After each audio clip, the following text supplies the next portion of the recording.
अस्मद्गुरुपरमगुरून्यतिवरपूर्णौ सयामुनं रामं पद्माक्षनाथषडजित्सेनेशरमारमापतीन् वन्दे वन्दे बृन्दावनचरं वल्लवीजनवल्लभं जयन्ती सम्भवं धाम वैजयन्ती विभूषणं குற்றமின்னி குணம் பெருக்கி குருக்களுக்கு அனுகூலராய் சற்றமொன்றுமில்லாதவன் கையினார்கள் வாழ் திருக்கோட்டியூர் சுற்று ஏழுலகுண்ட தூமணி வண்ணன் தன்னை தொழாதவர் பெற்ற தாயர் வயிற்றினை பெருநோய் செய்வான் பிறந்தார்களே.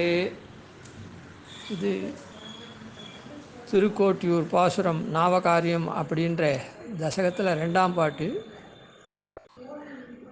முதல் பாட்டில் பூர்வார்த்தத்தில் அந்த திருக்கோட்டியூர் பாகவத மகான்கள்லாம் பஞ்சகால பாராயணராக இருந்தார் அப்படின்னும், உத்தரார்த்தத்தில் இந்த லோகத்தில் இருக்கக்கூடிய அவைஷ்ணவாள் வைஷ்ணவேத்தராள் முதல் காலத்தில் பஞ்சகாலத்தில் முதல் காலமான அபிமன காலத்தில் பெருமாளை நினைக்காதிருக்காளே, அவளை எப்படி தான் அவன் படைத்தானோ, காரணனான பெருமாள், எல்லாருடைய காரியத்தையும் திருத்தக்கூடிய பெருமாள், மூவர் காரியமும் திருத்தும் முதல்வன், அப்படிப்பட்டவனை சிந்தியாத இருக்கிறவாளை படைச்சிருக்கானே, அது என்னத்துக்கு தான் படைத்தானோ எப்படி படைத்தானோ தெரியல அப்படின்னு நிந்திச்சார்.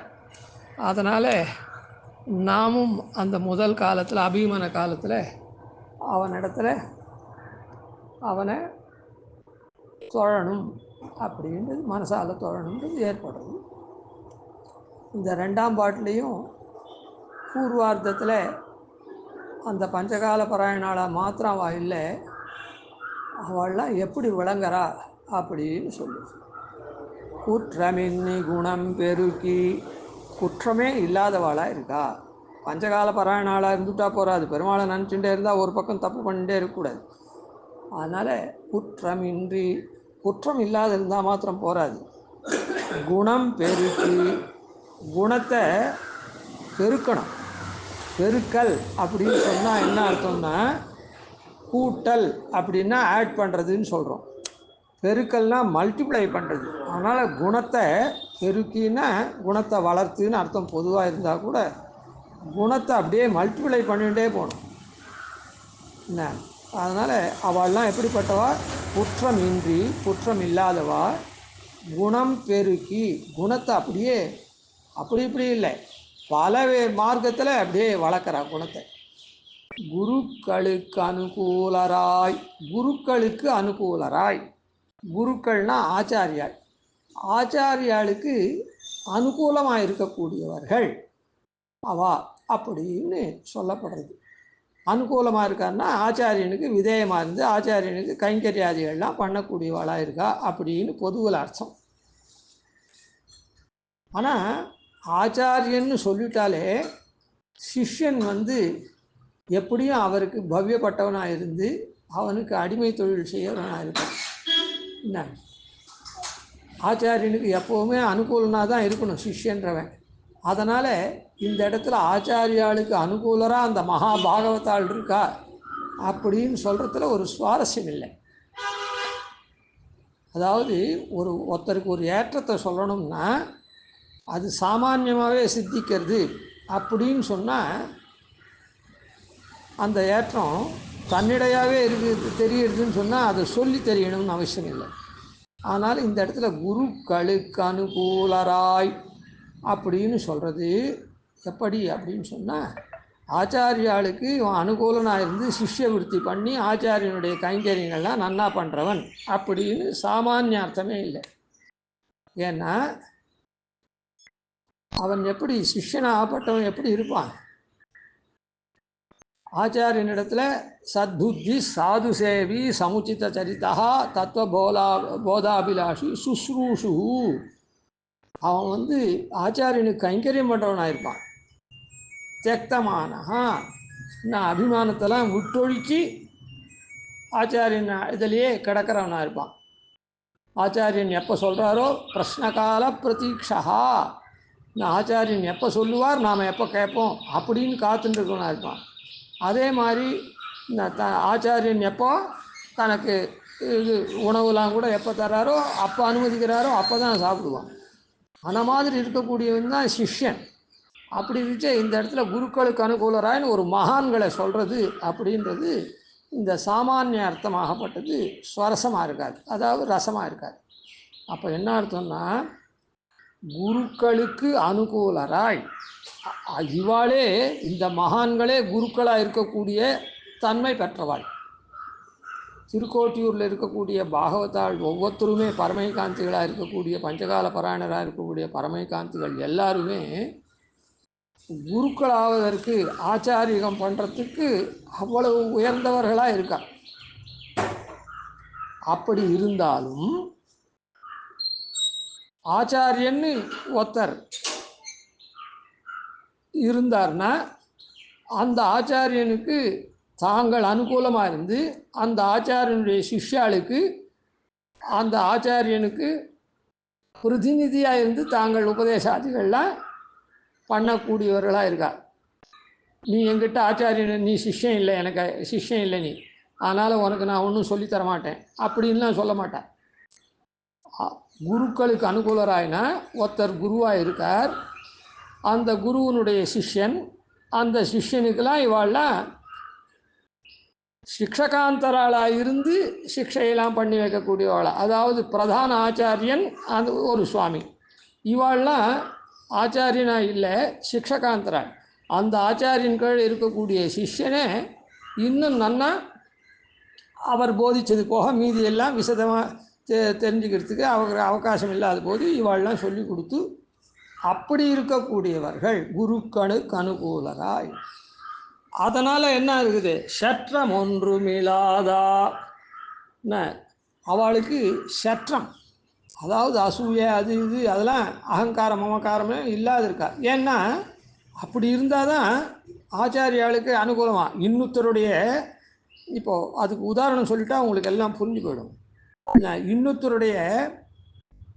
இன்னொருத்தர் ஆச்சாரியம் பண்ணுறார், அவருக்கு நிறைய சிஷ்யாள், அந்த சிஷ்யருக்கு இவாழ்லாமும் உபதேசாதிகள் காலக்ஷேபாதிகள்லாம் சொல்லி வைக்கிறா. அப்படின்னா ஏன் நம்ம என்ன அவரை போய் ஆசிரியிச்சான், நாம் எதுக்கு சொல்லுவானே, அவனுக்கு அங்கே என்ன காலக்ஷேபம் பண்ணுறோன்னா பண்ணட்டும், தெரிஞ்சுக்கிறத தெரிவிட்டோம், நாம் ஒன்றும் சொல்ல வேண்டியதில்லை அப்படின்னு இருக்க மாட்டான். அவர் ஆச்சாரியன் சிஷ்யனாக இருக்கான், நாம் அந்த ஆச்சாரியன் விட்டதெல்லாம் இன்னும் கொஞ்சம் கூட சொல்லுவோம் சமயம் வாய்ச்ச போது அப்படின்னு சிக்ஷகாந்தராளாக இருக்கக்கூடியவா அப்படின்னு தெரியுது. இப்போ பாருங்கள், ஆளவந்தார் கீழே பெரிய நம்பி, திருக்கோட்டியூர் நம்பி, இவெல்லாம் எல்லாரும் சிஷ்யாளாக இருந்தார். ஆளவந்தார் சம்பிரதாய பிரவர்த்தனத்துக்கு ராமானுஜரை திருவுள்ளம் பற்றினார். ஆளவந்தாருக்கு நேர் சிஷ்யன் இல்லை ராமானுஜர். ராமானுஜர் எங்கேயோ காஞ்சிபுரத்தில் இருந்தார், ஆளவந்தார் ஸ்ரீரங்கத்தில் இருந்தார். ஆனால் இவருடைய தேஜோ விசேஷத்தை கண்டு வரவா போகிறவா சொல்கிறத கேட்டு இவர் தான் சம்பிரதாய பிரவர்த்தகராக அடுத்தது வரணும் அப்படின்னு பாரித்தார். அதுக்காக தன்னுடைய சிஷ்யர்களில் ஒருவராக இருக்கக்கூடிய பெரிய நம்பியை அனுப்பித்தார். பெரிய நம்பி காஞ்சிபுரத்துலேருந்து ஆழ்ச்சின்னு வரத்துக்குள்ளேயும் ஆளவந்தார் திருநாட்டுக்கு எழுதிட்டார். அது ஆளவந்தாருடைய சரித்திரம். அப்புறம் மறுபடியும் அவர் காஞ்சிபுரத்துக்கு எழுதிட்டார். அதுக்கப்புறம் ஆளவந்தாருடைய திருவுள்ளத்தை பூர்த்தி பண்ணணுமே, ஆளவந்தார் சிஷ்யர்கள் தானே அதை பூர்த்தி பண்ணணும். இப்போ ராமானுஜரோ ஆளவந்தாரை ஆசிரியக்கலை. அப்போது ராமானுஜருக்கு யார் ஆச்சாரியனாக இருக்குது அப்படின்னு சொன்னால், எல்லாரும் எல்லா ஆளவந்தாருடைய சிஷ்யர்கள் எல்லாரும் பெரிய நம்பியை, ஏன்னா பெரிய நம்பி தானே முதல்ல ராமானுஜர் போய் ஆழ்ச்சின்னு வாருன்னு சொன்னார், அதுக்கு போனார். அதனால் நீரே ஆச்சாரியனாக இருக்க வேண்டியது. ஆளவந்தாருக்கு அப்புறம் ராமானுஜனுக்கு நீரே ஆச்சாரியனாக இருக்க வேண்டியது. ஆச்சாரிய பரம்பரையில் ஆளவந்தாருக்கு அப்புறம் பெரிய நம்பிகள் தான் ஆச்சாரியன், அதுக்கப்புறம் ராமானுஜன். அதாவது எண்ணுயிர் தந்தளித்தரோட பெரும்பூதூர் வந்தவள்ளல் பெரிய நம்பி ஆளவந்தார் அப்படின்னு சொல்கிறோம். இதில் கூட என்ன சொல்கிறோம், அஸ்மத் தேசிகம் அஸ்மதீய பரமாச்சாரியான் அசேஷான் குருன் ஸ்ரீமன் லக்ஷ்மண யோகி புங்கவ மகாபூர்ணவ் அப்படின்னு சொல்கிறோம். அஸ்மத் குரு பரமகுருன் யதிவர பூர்ணவ் அப்படின்னு பெரிய நம்பியை சொல்கிறோம். அதனால் பெரிய நம்பியை தேவரீரை தான் வந்து ஆள வந்தார் அனுப்பிச்சிருக்கார். ராமானுஜன் ஆசியம் வர சொல்லி அதே மாதிரி தேவரீரே ஆச்சாரியம் பண்ண வேண்டியது அப்படின்னு சொல்லிட்டா. எல்லாரும் தீர்மானம் பண்ணிட்டா. தீர்மானம் பண்ணி பெரிய நம்பி மறுபடியும் எழுதினார். அதுக்குள்ளேயும் பாஷ்யக்காரரை அதான் மதுராந்தகத்தில் சந்தித்தார். அவருக்கு துவயத்தை உபதேசம் பண்ணார். அதெல்லாம் பண்ணார். அப்புறம் ஸ்ரீரங்கத்துக்கு அழைச்சிட்டு போய் அங்கே சம்பிரதாய பிரவர்த்தகரை ஆக்கணும். யார் ஆச்சாரியன்? இப்போது பெரிய நம்பி ஆச்சாரியன். ஆனால் பெரிய நம்பி ஆச்சாரியனாக இருந்தால் கூட துவயத்தெல்லாம் சொல்லிட்டார். அதனால் அந்த துவயார்த்தம் தான் சரணாகதியினுடைய அனுஷ்டான மந்திரம், துவயம்தான். அதனால் பெரிய நம்பி ஆச்சாரியனை முன்னிட்டு ஸ்வனிஷ்டையாக நம்பெருமாள் திருவடியில் பெருமாளும் பிராட்டியும் சேர்ந்திருக்கிற பங்குனி உத்திர திருநாளில் இது பண்ணார். இப்போது சர்வம் அஷ்டாட்சராந்தஸ்தம் அப்படின்னு இருக்க அது. அதுக்கப்புறம் துவயம் சரமஸ்லோகம். எல்லாத்தையும் காட்டிலும் சரமஸ்லோகம்தான் கண்ணனால் சொல்லப்பட்டதான சரமஸ்லோகம் மிகவும் உயர்ந்தது. அது சரணாகதியை விதிக்கக்கூடியது. இந்த சரண்யனுடைய சுபாவத்தை சொல்கிறது, சரணாகத்தினுடைய சுபாவத்தை சொல்கிறது, சரணாகத்தியினுடைய சுபாவத்தை சொல்கிறது, அப்புறம் பலத்தினுடைய சுபாவத்தை சொல்கிறது. இங்கே உத்தர காலத்தினுடைய ஸ்திதியை சொல்கிறது, பூர்வ காலத்தில் இருந்த ஸ்திதியை சொல்கிறது. இப்படியெல்லாம் சரணாகதிக்கு முன்காலத்து ஸ்திதியும் பின்காலத்தில் இருக்க வேண்டிய ஸ்திதியும் சரண்ய சரணாகதி சரணாகதனுடைய ஸ்வரூப சுவாவங்களையும் எல்லாத்தையும் விசதமாக காட்டக்கூடிய அந்த சரம ஸ்லோகார்த்தம். இதை நன்னா அறிஞ்சவர் திருக்கோட்டியூர் நம்பி. இந்த ரகசியத்திரயங்களுடைய இதை எல்லாரும் மகான்களாக இருந்தாலும் ஒவ்வொருத்தருக்கும் ஒவ்வொரு சாமர்த்தியங்கள் பெருமாளுடைய அனுகிரகத்தினால் இருக்குது. அப்படி இருந்துச்சு திருக்கோட்டியூர் நம்பி இதெல்லாம் ரொம்ப வல்லவர்.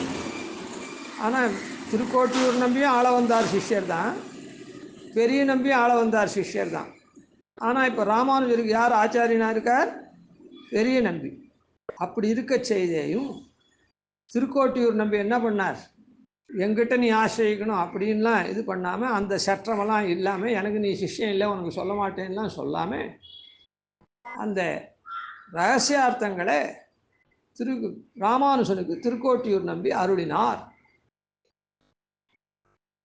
அதனால் குருக்களுக்கு குருவாக இருக்கக்கூடிய பெரிய நம்பிக்கு அனுகூலமாக இருந்து பெரிய நம்பியால் ஆட்கொள்ளப்பட்ட ராமானுஜனுக்கு இவர் சிக்ஷகாந்தர ஆச்சாரியனாக இருந்து எல்லாத்தையும் சொல்லி வச்சார். அதனால் குருக்களுக்கு அனுகூலராய் சற்றம் ஒன்றுமில்லாத அப்படின்னு சொன்னால் என்னென்னா செருக்கெல்லாம் இல்லாமல், அகங்காரம் அமகாராதிகள்லாம் இல்லாமல், நான் பொறாமையெல்லாம் இல்லாமல் அர்த்தம். அதாவது வஞ்சம் குறும்பாம் குழியை கடக்கும் நம் கூறத்தாழ்வான்னு சொன்னாலே அந்த மாதிரி இருக்கக்கூடியவர். வன் கையினார்கள் உதார குணம் உடையவர்கள். அந்த உதார குணம் இருக்கிறதுனால தான், உதார குணம்ன்றது எதில்? எல்லாருக்கும் அன்னம் வாரி வழங்குறதுல மாத்திரம் இல்லை, ஞானத்தையும் வாரி வழங்கக்கூடியவாள்.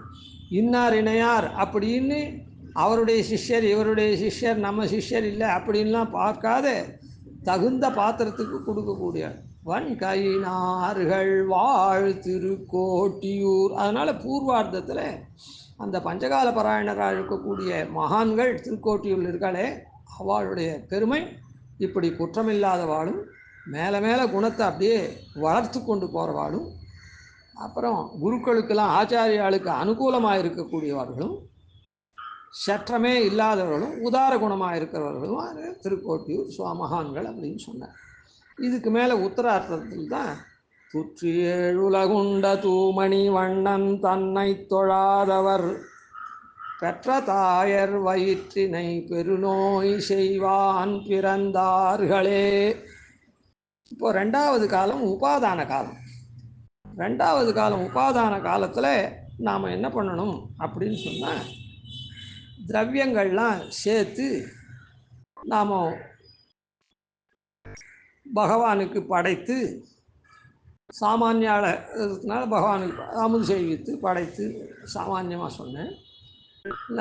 அது நாமோ மக்கள், அதான் மனைவி, மக்கள், உற்றார் உறவினர், அதுக்கப்புறம் அதிதி, இவாளுக்கெல்லாம் போட்டுட்டு நாமும் சாப்பிடணும். அதுக்காக திரவியங்களை சேர்த்து அதெல்லாம் சம்பாதிச்சு பண்ணக்கூடிய, அதனால் இந்த காலத்தில் உபாதான காலம் 2வது காலம். அந்த 2வது காலத்தில் இதை பண்ணணும். அதாவது ஒரு நல்லவனாக இருந்தான்னா என்ன பண்ணுவான், அதாவது பொருள் ஈட்டச்சே மனைவி, மக்கள், சுற்றத்தார், உற்றார் உறவினர், அப்புறம் அதிதிகள், ஐயமும் பிச்சையும் ஆந்தனையும் கை காட்டின்ற ரீதியில் வரக்கூடிய அதிதிகள், இவாளுக்கெல்லாம் பண்ணுற மாதிரி பொருளை சேர்ப்போம். அதே நல்லவனாக இல்லைன்னு வச்சுப்போம், தனக்கு மாத்திரம் சேர்ப்பான், தம் வீட்டுக்கு மாத்திரம் சேர்ப்பான். மற்றவாளுக்கெல்லாம் வறிய வாளுக்கோ இல்லை தகுந்த வாளுக்கோ கொஞ்சம் கூட ஈய மாட்டான், கொடுக்காத தான் மாத்திரம் தங்க வீட்டில் இருக்கவன் மாத்திரம் சாப்பிடுவான். இன்னும் கொஞ்சம் மோசமாக இருக்கவன் எப்படி இருப்பான் அப்படின்னு சொன்னால், வீட்டில் இருக்கவாளுக்கு கூட இருக்குதோ இல்லையோ அதை பற்றி கவலைப்பட மாட்டான், தனக்கு இருக்கா மாதிரி பார்த்துப்பான், தனக்கு வேண்டியதை பார்த்துட்டு அந்த மாதிரி இருந்து இது பண்ணுவான். தனக்கு பிடிச்சதா வாங்கி போட்டுட்டு அதை பண்ணாள்னா மற்றவாளுக்கு பிடிக்கலன்னா அவள் சாப்பிட்டா தேவையில்லையா சாப்பிடாட்டா தேவையில்லையான்னு தான் மாத்திரம் சாப்பிட்டு போயிடுவான். இந்த மாதிரி இருக்கக்கூடியவன். இப்போது அந்த மாதிரிலாம் இல்லாமல் மனைவி, மக்கள், உற்றார் உறவினர், அதிதி, இவாளுக்கெல்லாம் பண்ணக்கூடியது, அதித்தின்னா விருந்தாளி இல்லை, அவளுக்கெல்லாம் பண்ணக்கூடிய தன்மை எப்படி வரும், பெருமாளை சேவிச்சாதான் வரும். எப்படி பெருமாள் எப்படிப்பட்டவன், தூற்றி ஏழுலகுண்ட தூமணி வண்ணன். அதாவது பிரளய காலத்தில் தன்னுடைய வயத்தில் எல்லா உலகத்தையும் வச்சான், ஒருத்தருக்கும் பாதகம் இல்லாமல் அப்படியே வயத்து உள்ள எல்லாரையும் வச்சு மறுபடியும் பிரளய காலம் முடிஞ்ச உடனே சிருஷ்டி காலத்தில் எல்லாரையும் வெளியில் கொண்டு வந்தான். அப்படி ரட்சித்தான். இப்போ இந்த இடத்துல நாம் ஒரு அதான அவன் வயத்து உள்ள வச்சு ரட்சித்தான். நாமெல்லாம் ரட்சிக்கிறது எப்படி, வயத்துக்கு நல்ல ஆகாரத்தை கொடுத்து நாம் ரட்சிக்கணும். பெருமாள் தன்னுடைய வயத்து உள்ள வச்சு லோகத்தெல்லாம் ரட்சித்தான். நாம் என்ன பண்ணணும், அந்த ஒவ்வொரு ஜீவனுக்கும் உண்டான ஒவ்வொருத்தருக்கும் உண்டான வயரில் நாமும் நல்ல ஆகாரத்தை கொடுத்து அவளை ரட்சிக்கணும்.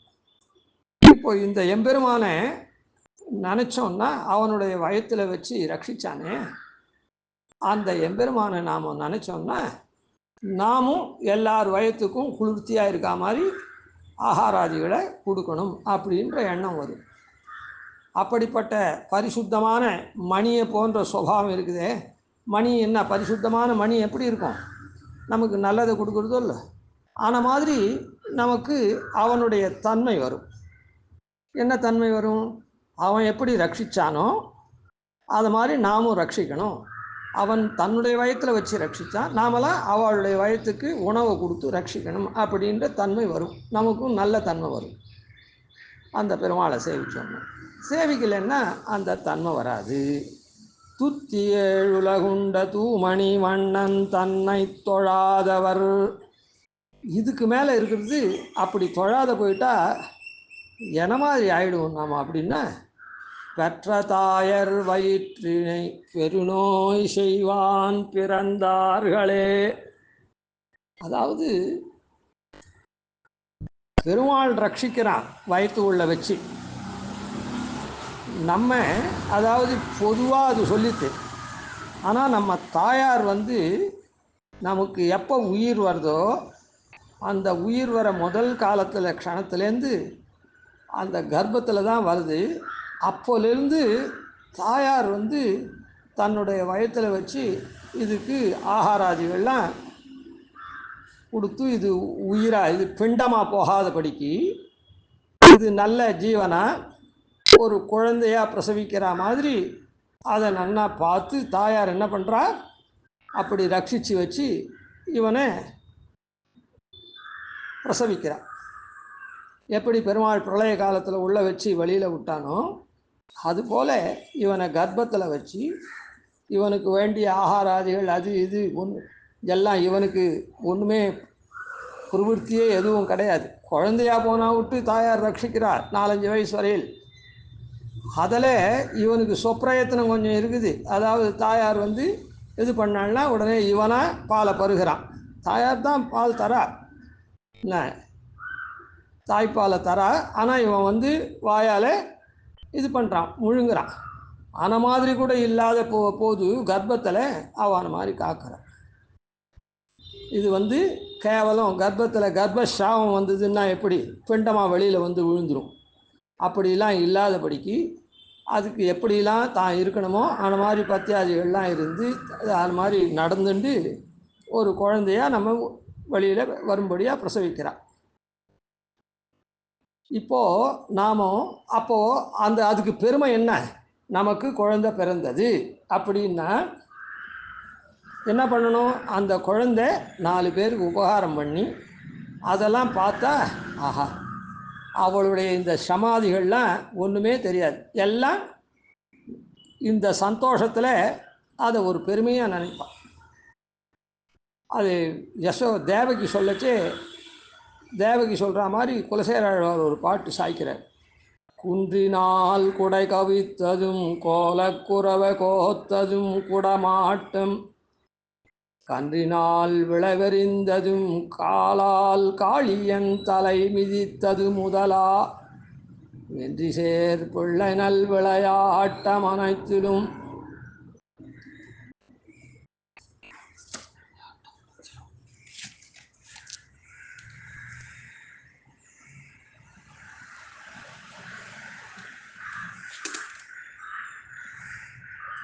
அங்கென் உள்ளமுள் குளிர ஒன்றும் கண்டிடப் பெற்றிலேன் அடியேன் காணுமாறினி உண்டெனில் அருளே.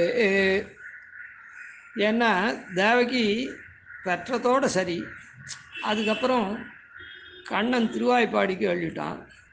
அதனால் கண்ணன் பண்ணின லோக உபகாரங்கள் ஒன்றுமே நான் பார்க்கல, இந்த மாதிரி எனக்கு வாய்க்குமான் தான் நீ அருளணும் அப்படின்னு சொல்லி சொல்கிறான்.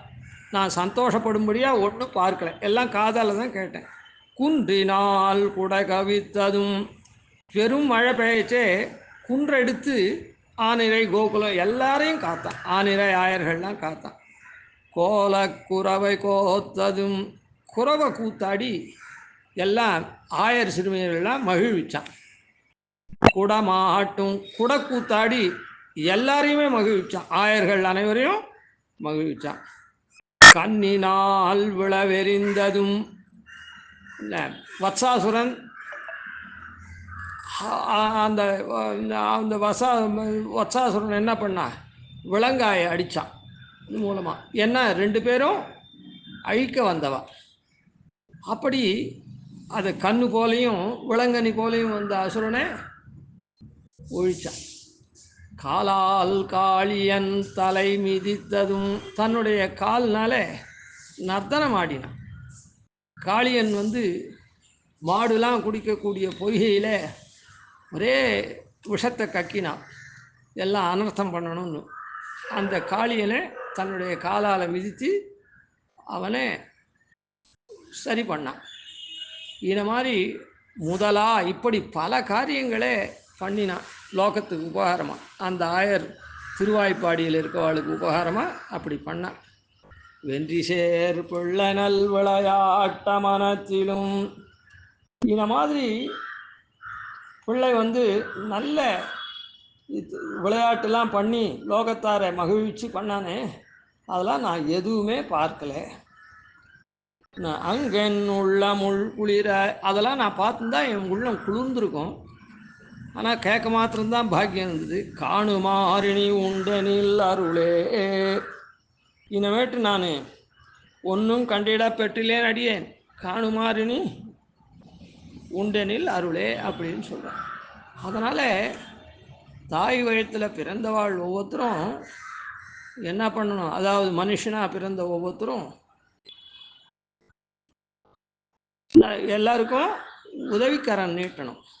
அதில் முதல்ல உதவிக்கரம் எது? சாதம் போடுறது தான் முதல் உதவிக்கரம். அதாவது அதை போட்டுட்டா அவனுக்கு சக்தி வரும், அதுக்கப்புறம் அவன் எந்த வேணா காரியம் பண்ணுவான். அதனால் அன்னதானம் உயர்ந்ததுன்னு சொல்கிறான். இப்படிப்பட்ட பொருளை ஈட்டக்கூடிய இந்த காலத்தில் பெருமாளை நினச்சாதான் நமக்கு மற்றவர்களுக்கு உதவி பண்ணுற மாதிரி அன்னம் போதான்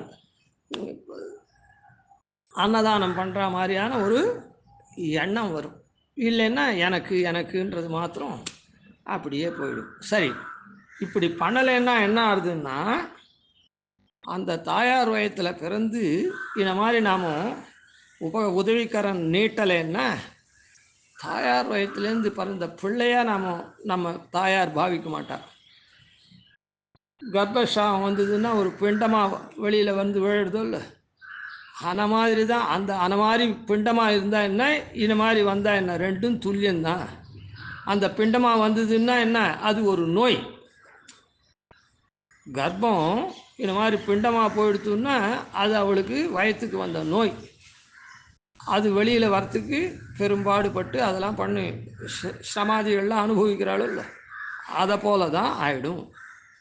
இவன் இந்த மாதிரி உபகாரம் பண்ணலைன்னா, உதவிக்கரம் நீட்டலைன்னா, அதனால்தான் பெற்ற தாயர் வயிற்றினை பெருநோய் செய்வான் பிறந்தார்களே. இவன் பிறந்துட்டானே தவிர எப்படி அந்த பிண்டமாக இருந்து அவளுடைய வயத்தை எப்படிலாம் நோய்வாய்ப்பட்டுதோ அந்த மாதிரி தான் இவன் அவன். அதனால் உபாதான காலத்தில் பொருள் ஈட்டச்சு அந்த வயத்தில் வச்சு தாயாரை போல் ரட்சித்தான எம்பெருமான், அந்த எம்பெருமானை நினச்சாக்கா நாமும் மற்றவர்களுடைய வயர் குளிர்ற மாதிரி அன்னத்தை போட முடியும். அதே நம்முடைய தாய்க்கும் அவள் நாம் நல்ல பையனை பெற்றோம் அப்படின்னு அவள் வயர் குளிர்ந்துருப்பா. இல்லைன்னா பெருநோய், நம்ம வயத்தில் ஒரு பிண்டம் இருந்த மாதிரி தான் இது வந்திருக்குது அப்படின்னு நினைப்பா. அந்த மாதிரி இருக்கக்கூடாது. அதனால் உபாதான காலத்தில் அந்த எம்பெருமானை, உலகத்தை உண்டானே அந்த எம்பெருமானை நாம் நினச்சோன்னா நாம் நல்லவனாக இருப்போம், உதவிக்கரன் ஏற்றவனாக இருப்போம்னு சொல்கிறார். அதனால் ரெண்டாவது காலத்தில் உபாதான காலத்துலேயும் எம்பெருமானை இந்த மாதிரி எம்பெருமானுடைய விபூதியாக இருக்கக்கூடிய இந்த லோகத்துக்கு நாம் பண்ணணும். அதுக்கு தகுந்தா போல் நாம் பொருள் சேர்க்கணும் அப்படின்றத தெரிஞ்சுட்டு பண்ணணும். கவிதார்க்கிக சிம்ஹாய கல்யாணமங்காரிணே ஸ்ரீமதே வெங்கடேஷாய வேதாந்த குரவே நமः. ஆதிவன் ஷடகோபாதீனதிவர்யான் பஜே நிஷம் ஸ்ரீரங்கபூர்வசரசித்திதீசானபதாஸ்ரீம் ஸ்ரீவத்சவம்சதிலகம் வந்தே ஸ்ரீகிருஷ்ணதே